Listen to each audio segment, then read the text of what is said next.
Esu Mantas ir bastausi po pasaulį. Šiame epizode pagrindinis vaidmuo tenka Niujorkui, miestui pilnam garsių vietų ir ikonų, kuriuos visi atpažįsta iš filmų ar nuotraukų. Tačiau viena jų vis tiek išsiskiria labiausia ir tai yra Laisvės statula.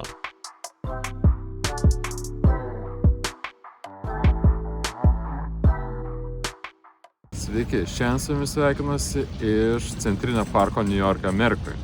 Ir šiandien esam dabar labai ikoniškoje vietoje, bet lankysimės dar populiaresnę vietą, tai Laisvės statulos karūna.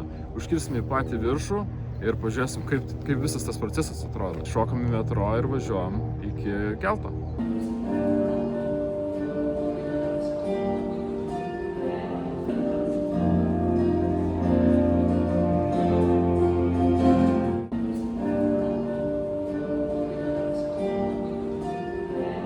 Išlipau Wall Street, einu dabar tą garsėją prekeivių akcijomis gatvę ir iš tikrųjų nesveikai pradėjo lyti, įdomu, kaip jie atrodys.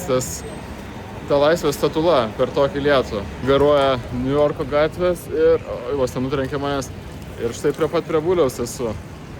Ką, einam toliau, bandysim rasti, kur tas keltas per šitą nežmonišką lietų. Nusigavau per šitą parką ir gavau bilietą jau. Galėsim eiti į patį viršų. Kuo toliau, tuo lietus tik stiprėja ir dabar einu iki patikros, nes čia bus visiškai kaip oro uosto patikra. Nieko negalima beveik neštis į viršų, tik tai kamerą ir vandenį. Jokių tašių, nieko, pažiūrėsim, ar tikrai atrodo taip pat kaip oro uoste. Ir šiaip, turbūt gražus parkas ir turbūt gražus vaizdas į dangoržius turėtų būti, bet dabar pliaupa kaip iš kibiro lietus. Ir jau matau patikrą, tuo prieisim.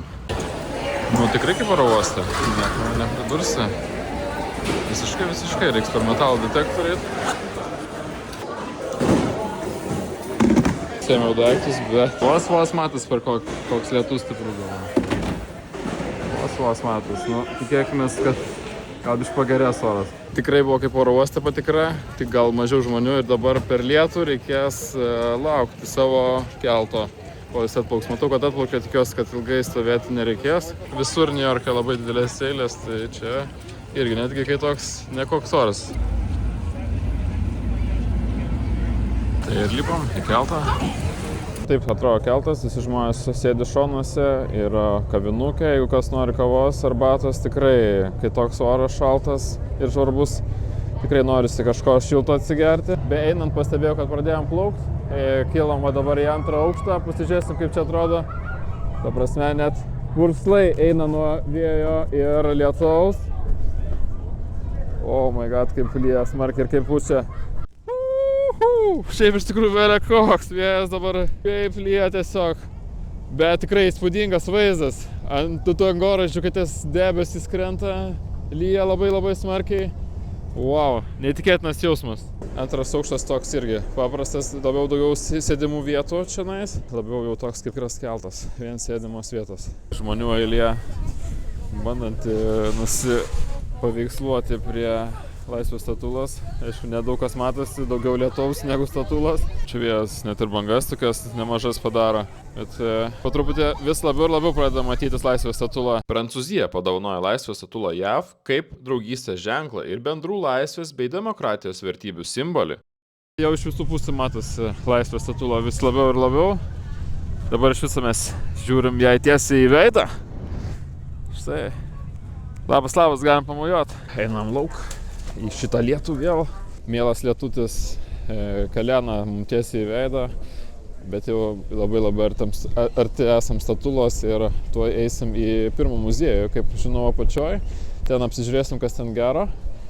Ir tada eisim jau į statulos viršų, į tą karūną.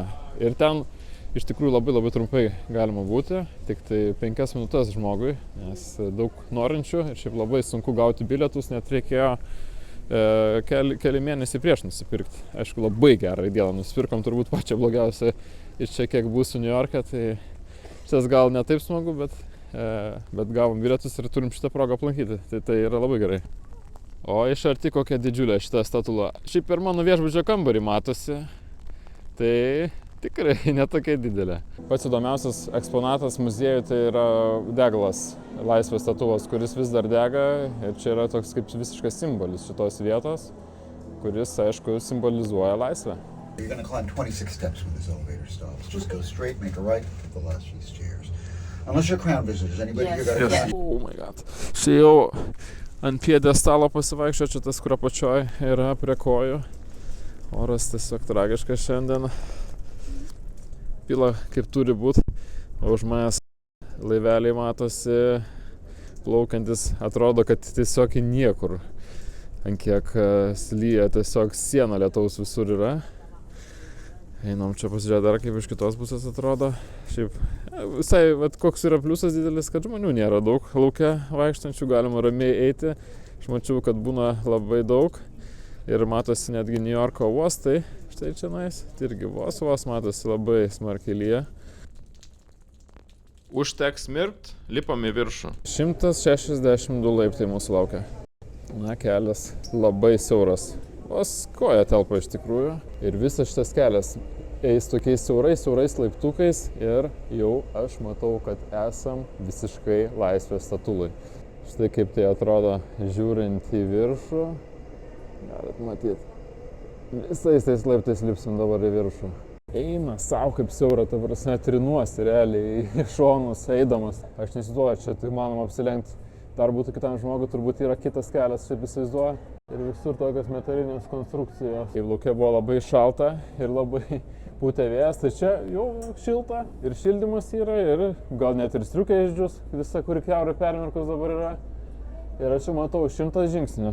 Jau liko ne tiek ir daug. Bet jau po truputį pradeda jaustis šitas kardio visas ir pradeda galvoti. Taigi, kur čia aš atėjau ir kodėlgi aš tiek sugalvojau tiek lipti. Ir viskas, išlindom į dienos šviesą ir artėjom prie karūnos. Užlipom ant karūnos ir kaip sakiau, čia galima užlipti ir pastovėti tik 5 minutės. Pastengs parodyti, kas gero yra čionais per langus. Šiaip iš tikrųjų nedaug kas matosi, langeliai maži karūnai, bet laiveliai kažkokie plaukia.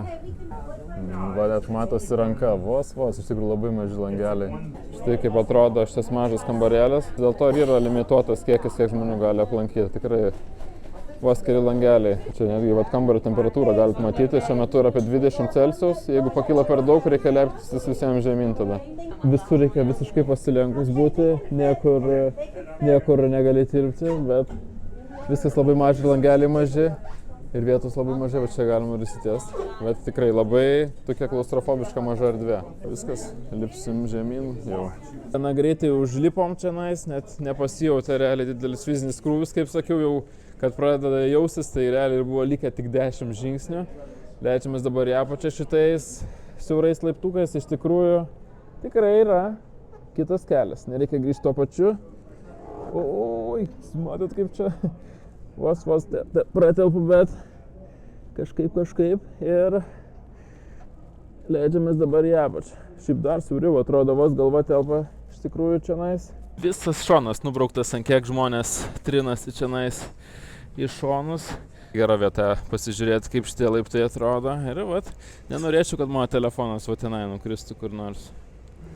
Pagaliau nusileidome į apačią ir galite pamatyti, ant kokių gigantų varžtų laikosi šita statula. Čia jau į Lietuvą palieku statulą už savęs kuriam laikui. Bet šiaip tai tokia, sakyčiau, kad ir labai populiari ir labai išreklamuota veikla, bet galbūt ir nėra kažkokia labai įspūdinga. Ten tas kambariukas labai jau siauras. Per tuos langelius nelabai kas ir matosi, aš nežinau, jeigu ir būtų nuostabus oras, aš abejoju, ar tenai būtų tikrai kokia nors geriausia panorama miesto ar kažkas tokio. Bet, kad manau, tų bilietų yra tiek mažai dėl to, kad vietos paprasčiausiai tenai absoliučiai nėra. Ten kokių 8 žmonės, aš manau, kad maksimum gali stovėti. Kubu į keltą ir grįžti atgal į New Yorką. Kas tikiuosi mane šiandien sušildys, tai niujorkietiška pica.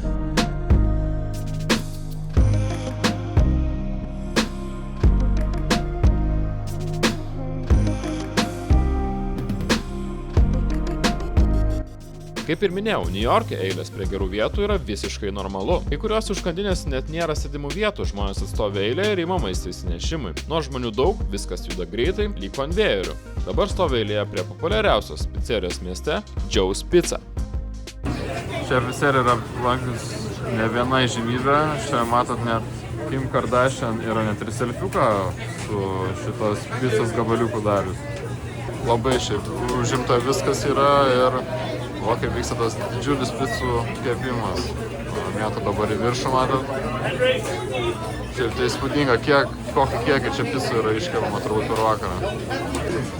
Realiai kiekvienas picos gabaliukas kainuoja po $5. Yra kai kurie, kur 7, bet pagrindiniai kaip pepperoni ar su sūriu kainuoja po $5. Atidarom. Tai tokia dėžė.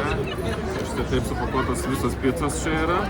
Čia gabaliukai tai tikrai labai dideli. Galima sakyti, kad vos ne pusė picos du gabalėliai yra.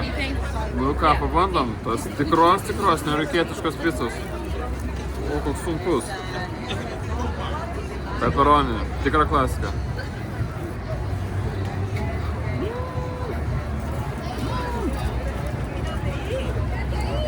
Labai skanu. Karšta irgi beprotiškai. Jaučiuos, kad ką tik iš krosnies. Labai skanu. Wow.